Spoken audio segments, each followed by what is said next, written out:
안녕하세요, 여러분. 오늘 이 영상을 시청해주셔서 감사합니다. 저는 전민재입니다. 여러분과 같은 평범한 시민으로서 요즘 우리 사회에서 많은 분들이 관심을 갖고 있는 인성에 대해 함께 이야기해보려 합니다. 혹시 이런 경험 있으신가요? 뉴스나 SNS에서 갑질 논란, 무차별적인 악성 댓글, 도로 위 분노 사건들을 보면서 도대체 세상이 왜 이렇게 됐을까? 라는 생각을 해보신 적이 있으신가요? 아니면 직장에서, 이웃관계에서, 또는 가정에서 소통의 어려움을 느끼신 적은요? 저도 여러분과 마찬가지로 이런 상황들을 경험하고 고민하면서 인성에 관한 정보를 찾아보기 시작했습니다. 그리고 많은 사람들이 비슷한 고민을 하고 있다는 것을 알게 되었죠. 오늘은 제가 찾아보고 경험한 내용을 바탕으로 현대사회에서 가장 필요로 하는 인성 관련 정보와 일상에서 바로 실천할 수 있는 방법들을 공유하려고 합니다. 전문가는 아니지만 같은 고민을 하는 한 사람으로서 여러분과 함께 생각해보는 시간이 되었으면 좋겠습니다. 자, 시작해볼까요? 현대사회에서 인성이 중요해진 이유. 요즘 인성이라는 단어가 왜 이렇게 자주 등장할까요? 단순히 유행어가 된 것일까요? 아니면 우리 사회에 정말 필요한 것일까요? 최근 한국 사회조사에 따르면 시민들이 가장 우려하는 사회 문제 중 하나로 사회적 신뢰 하락과 공동체 의식 약화가 꼽혔다고 합니다. 이런 현상의 배경에는 몇 가지 이유가 있습니다. 첫째, 디지털 시대의 소통 방식 변화입니다. 이제 우리는 대부분의 소통을 화면 너머로 합니다. 메시지, 이메일, SNS. 편리해졌지만 얼굴을 보며 느끼는 감정이나 미묘한 표정의 변화를 놓치게 되었죠. 제 경우만 해도 친구와 카톡으로 대화하다가 의도치 않게 오해가 생겨 관계가 소원해진 적이 있어요. 나중에 직접 만나 이야기했더니 해결됐던 일이 있었죠. 문자로는 전달되지 않는 무언가가 있다는 걸 새삼 느꼈습니다. 둘째, 경쟁과 성과 중심의 사회 분위기입니다. 우리는 어릴 때부터 좋은 성적, 좋은 대학, 좋은 직장을 목표로 경쟁하도록 배웁니다. 이 과정에서 어떻게 함께 살아갈 것인가에 대한 교육은 상대적으로 소홀히 다뤄진 측면이 있죠. 셋째, 개인주의의 심화입니다. 1인 가구 증가, 공동체 활동 감소 등으로 나에게만 집중하는 삶의 방식이 자연스러워졌습니다. 이것이 꼭 나쁜 것은 아니지만 균형이 필요합니다. 하지만 흥미로운 사실은 여러 연구들이 인성과 행복의 상관관계를 보여준다는 점입니다. 하버드 대학의 행복 연구에 따르면 장기적인 행복의 가장 중요한 요소는 돈이나 명예가 아니라 의미 있는 인간관계라고 합니다. 결국 인성은 단순히 착한 사람이 되자는 도덕적 메시지가 아니라 우리 모두의 행복과 웰빙에 직결된 실질적인 문제인 것 같습니다. 이 현대인에게 가장 필요한 인성 요소. 여러 전문가들과 연구 자료를 살펴본 결과 현대사회에서 특히 필요로 하는 인성 요소들이 있더라고요. 한번 살펴볼까요? 1. 디지털 시민의식. 요즘 우리 삶의 절반은 온라인에서 이루어지지만 아이러니하게도 온라인에서의 행동 규범은 제대로 배운 적이 없는 경우가 많습니다. 최근 조사에 따르면 성인의 68%가 온라인에서 공격적인 언어나 행동을 경험했다고 합니다. 그리고 더 충격적인 것은 많은 사람들이 온라인에서는 현실과 다른 행동 기준을 적용한다는 점이죠. 디지털 시민의식은 온라인에서도 책임감 있게 행동하고 타인의 의견과 프라이버시를 존중하며 디지털 공간을 함께 사용하는 방법에 관한 것입니다. 감정지능. 감정지능은 자신과 타인의 감정을 인식하고 적절히 관리하는 능력입니다. 특히 스트레스가 많은 현대사회에서 이 능력의 중요성이 더욱 커지고 있습니다. 저는 몇 년 전까지만 해도 화가 나면 감정을 주체하지 못하고 폭발하는 경우가 많았어요. 그러다 우연히 감정지능에 관한 책을 읽게 되었고 내 감정을 멈추고 관찰하는 연습을 시작했죠. 시간이 걸렸지만 이제는 감정의 파도에 휩쓸리기보다 그것을 지켜보는 능력이 생겼습니다. 이는 제 인간관계에 정말 큰 변화를 가져왔어요. 3. 비판적 사고와 미디어 리터러시. 가짜뉴스, 확증 편향, 에코챔버. 정보의 홍수 속에서 무엇이 진실인지 판단하기 어려운 시대입니다. 비판적 사고는 정보를 무조건 수용하지 않고 질문하고 검증하는 태도입니다. 이 정보의 출처는 무엇인가? 다른 관점은 없는가? 내 기존 신념 때문에 이 정보를 선호하는 것은 아닌가? 이런 질문들이 중요합니다. 4. 갈등 해결 능력. 다양한 배경과 가치관을 가진 사람들이 함께 살아가는 현대사회에서 갈등은 불가피합니다. 중요한 것은 갈등을 피하는 것이 아니라 건설적으로 해결하는 방법을 배우는 것입니다. 얼마 전 저희 아파트 주민들 사이에 층간소음 문제로 큰 갈등이 있었어요. 처음에는 서로 비난하고 감정적으로 대응했지만 주민 모임을 통해 각자의 상황과 어려움을 솔직하게 나누는 시간을 가졌습니다. 그 결과 서로의 생활 패턴을 이해하고 합의점을 찾을 수 있었죠. 이런 경험을 통해 갈등이 꼭 부정적인 것만은 아니라는 걸 배웠습니다. 회복 탄력성. 코로나19 팬데믹 기후 위기 경제적 불확실성. 우리는 끊임없이 변화하는 환경 속에서 살고 있습니다. 이런 상황에서 회복 탄력성, 즉 역경에서 다시 일어서는 능력이 중요해졌습니다. 심리학자 안젤라 더크워스는 성공의 가장 중요한 예측 변수는 지능이나 재능이 아니라 그릿, 즉 장기적인 목표를 향한 열정과 좌절하지 않고 계속해서 노력하는 힘이라고 말합니다. 일상에서 인성을 키우는 실천 방법. 이제 이론은 충분히 알아보았으니 실제로 우리의 일상에서 인성을 키우기 위한 구체적인 방법들을 살펴보겠습니다. 디지털 시민의식 키우기. 1. 24시간 룰 적용하기. 화가 나거나 감정적일 때는 바로 댓글이나 메시지를 보내지 마세요. 24시간 기다린 후 다시 한번 생각해보고 보내는 습관을 들이세요. 온라인 친절 챌린지. 매일 한 사람에게 온라인으로 진심 어린 칭찬이나 감사의 메시지를 보내보세요. 작은 실천이 온라인 문화를 바꿀 수 있습니다. 3. 디지털 디톡스 시간 갖기. 하루 중 일정 시간은 디지털 기기를 멀리하고 실제 사람들과 대면 소통하는 시간을 가져보세요. 저는 매주 일요일을 노스크린 데이로 정했어요. 처음에는 불안하고 심심했지만 이제는 이 시간이 기다려집니다. 친구들과 직접 만나거나 책을 읽거나 그냥 산책하면서 생각을 정리하는 시간이 되었죠. 감정지능 키우기. 1. 감정 일기 쓰기. 하루 동안 경험한 감정들을 기록해보세요. 오늘 어떤 감정을 느꼈나?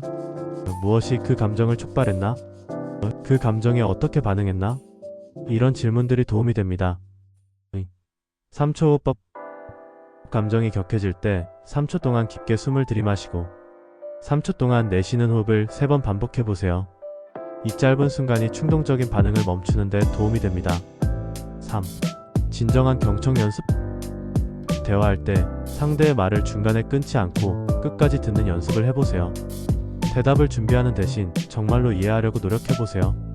일반적인 대화. 나 오늘 정말 힘들었어. 나도. 내 얘기 들어봐. 경청하는 대화. 나 오늘 정말 힘들었어. 어떤 일이 있었는지 더 자세히 말해줄 수 있을까? 비판적 사고 키우기. 1. 다양한 정보원 접하기. 평소와 다른 관점의 뉴스나 콘텐츠를 의도적으로 찾아보세요. 내 의견과 다르더라도 일단 열린 마음으로 들어보는 연습이 중요합니다. 2. OWH 질문하기. 정보를 접할 때 누가, 언제, 어디서, 왜요, 무엇을, 왜와 어떻게 하고 질문하는 습관을 들이세요. 3. 팩트체크 습관화. 중요한 정보나 공유하고 싶은 뉴스는 반드시 팩트체크 사이트에서 확인하는 습관을 들이세요. 갈등 해결 능력 키우기. 1. 나 메시지 사용하기. 갈등 상황에서 너는 항상 이래보다는 나는 이럴 때 속상해와 같이 자신의 감정에 초점을 맞추는 대화법을 연습해보세요. AREA 방법. 에크날리지 인정하기, 리스펙트 존중하기, 엠퍼사이즈 공감하기, 액트 행동하기의 단계를 따라 갈등을 해결해보세요. 3. 갈등 일지 작성. 갈등 상황이 발생했을 때 무슨 일이 있었는지, 어떻게 대응했는지, 다음에는 어떻게 하면 더 나아질지 기록해보세요. 제 친구는 직장 동료와의 갈등을 해결하기 위해 AREA 방법을 사용했다고 해요. 먼저 문제가 있다는 것을 인정하고 상대방의 관점을 존중하며 대화를 시작했습니다. 그리고 상대의 입장에서 어떤 기분일지 생각해보았죠. 마지막으로 함께 해결책을 찾아 행동으로 옮겼더니 예상보다 쉽게 문제가 해결되었다고 합니다. 회복 탄력성 키우기. 1. 감사 연습. 매일 잠들기 전 오늘 감사한 일 3가지를 떠올려 보세요. 작은 것도 좋습니다. 2. 성장 마인드셋 기르기. 실패를 끝이 아닌 배움의 기회로 보는 관점을 연습하세요. 아직 못했다가 아니라 아직 안 했을 뿐이다 라고 생각해보세요. 3. 작은 도전 시작하기. 매일 약간 불편하거나 낯선 일에 도전해보세요. 새로운 음식 먹기, 낯선 경로로 출퇴근하기 등 작은 것부터 시작해보세요. 몇 달 전 저는 직장에서 큰 실패를 경험했습니다. 처음에는 자책하고 우울해졌지만 이를 배움의 기회로 삼기로 결심했죠. 실패한 프로젝트에서 배운 점들을 정리하고 다음 프로젝트에 적용했더니 오히려 더 좋은 결과를 얻을 수 있었습니다. 이 경험을 통해 실패가 끝이 아니라는 것을 몸소 깨달았습니다. 사관계별 인성 적용하기. 인성은 추상적인 개념이 아니라 실제 관계 속에서 실천되는 것입니다. 이제 우리 삶의 주요 관계들에서 어떻게 인성을 적용할 수 있는지 알아보겠습니다. 가족관계. 1. 미디어 프리 시간 마련하기. 하루 중 일정 시간은 모든 디지털 기기를 멀리하고 가족과 대화하거나 게임을 즐기는 시간으로 정해보세요. 2. 가족회의 정례와 주기적으로 가족 모두가 모여 지난주를 돌아보고 서로에게 감사하거나 사과할 일이 있는지 이야기하는 시간을 가져보세요. 3. 함께하는 봉사활동. 가족이 함께 참여할 수 있는 봉사활동을 찾아 정기적으로 참여해보세요. 제 지인 가족은 매주 일요일 저녁을 가족회의 시간으로 정했다고 해요. 처음에는 어색했지만 지금은 서로의 고민을 나누고 함께 결정을 내리는 소중한 시간이 되었다고 합니다. 직장관계. 1. 동료 인정하기. 매일 한 명의 동료에게 그들의 노력이나 성과를 인정하는 메시지를 보내보세요. 2. 적극적 피드백. 건설적인 피드백을 주고받는 문화를 만들어보세요. 단점만 지적하는 것이 아니라 개선점과 함께 강점도 함께 언급하는 균형 있는 피드백이 중요합니다. 3. 심리적 안정감 구축. 실수를 비난하지 않고 배움의 기회로 여기는 문화를 만들어보세요. 선행 연구에 따르면 가장 생산적인 팀의 공통점은 높은 심리적 안정감이라고 합니다. 구성원들이 자유롭게 의견을 나누고 실수를 두려워하지 않는 분위기가 혁신과 성과로 이어진다는 것이죠. 이웃관계. 1. 작은 인사 나누기. 엘리베이터나 복도에서 마주치는 이웃에게 먼저 인사해보세요. 작은 시작이 커뮤니티를 변화시킬 수 있습니다. 2. 공유 공간 존중하기. 쓰레기 분리수거, 주차, 규칙 준수 등 공동체 생활의 기본 규칙을 지키는 것부터 시작해보세요. 3. 지역 커뮤니티 활동 참여. 동네 청소, 플리마켓, 지역 축제 등 다양한 커뮤니티 활동에 참여해보세요. 몇 개월 전부터 제 지인은 아파트 승강기에서 만나는 이웃들에게 적극적으로 인사하기 시작했다고 해요. 처음에는 어색했지만 이제는 몇몇 이웃들과 간단한 대화도 나누게 되었고 심지어 작은 도움을 주고받는 사이가 되었다고 합니다. 이런 작은 변화가 제 생활의 질을 높여주었다고 해요. 온라인 커뮤니티. 1. 긍정적 참여. 온라인에서도 비판만 하기보다 건설적인 의견과 해결책을 제시하는 습관을 들이세요. 가짜 뉴스 전파 방지. 공유하기 전에 사실 확인을 습관화하세요. 3. 디지털 에티켓 실천. 온라인에서도 실제 대면 상황에서와 동일한 예의와 존중을 보여주세요. 요약 정리. 오늘 우리는 현대 사회에서 가장 필요로 하는 인성 요소들과 일상에서 실천할 수 있는 구체적인 방법들을 알아보았습니다. 인성은 거창한 개념이 아닙니다. 일상의 작은 선택들과 습관이 모여 우리의 인성을 형성합니다. 오늘 배운 내용 중 단 한 가지라도 내일부터 실천해보는 것이 중요합니다. 또한 완벽할 필요는 없다는 점을 기억해주세요. 우리는 모두 실수하고 배우고 성장하는 과정에 있습니다. 중요한 것은 방향입니다. 조금이라도 더 나은 사람이 되기 위해 노력하는 그 자체가 가치 있는 일입니다. 마지막으로 인성의 변화는 전염됩니다. 여러분이 변하면 여러분 주변의 사람들도 조금씩 변하기 시작합니다. 그리고 그 작은 변화들이 모여 우리 사회를 더 나은 곳으로 만들어갑니다. 오늘 영상이 여러분에게 조금이라도 도움이 되었기를 바랍니다.